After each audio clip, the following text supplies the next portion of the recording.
Could the nanny state actually be good for you? A new study shows life expectancy for New Yorkers has skyrocketed by 10 years to 82 years old. Maybe Mayor Bloomberg is on to something with the smoking ban and the calorie count menus and throwing out our sodas and torturing us. You know what? I don't care. Life is short. I just want to enjoy a giant soda and fattening snack. So kill me. Maybe literally. All right, here to disagree with me is Democratic strategist John Holenko. John, I don't know. I mean, I think I have the right to do whatever I want. And as long as I'm not hurting someone else. I'm hurting myself. Don't I have the right to do that? I'm an American. I think you have the right to do that. But what these measures are showing is that even some very, very small speed bumps on the road to stupidity make a huge difference. I mean, New Yorker's lifespan has increased by 10 years, which is kind of mind-blowing.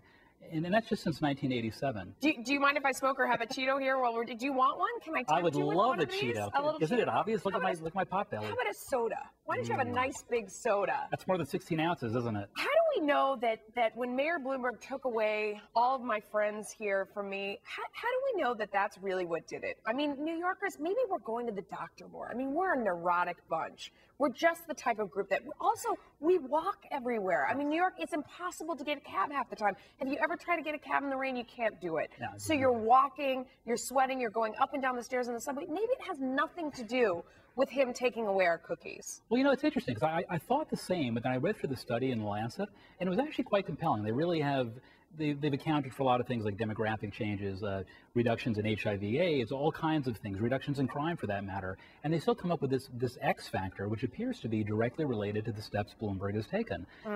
Small steps, but a huge impact. Isn't it a slippery slope, though? I mean, one day you take away my Cheeto.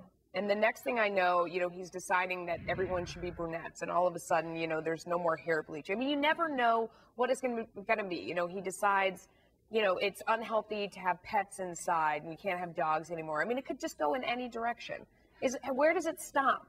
I think little steps that make a big impact, I'm personally cool with those. But, as it gets bigger, if there's mandatory calisthenics or, just there you all go. vegan That's a good food. one.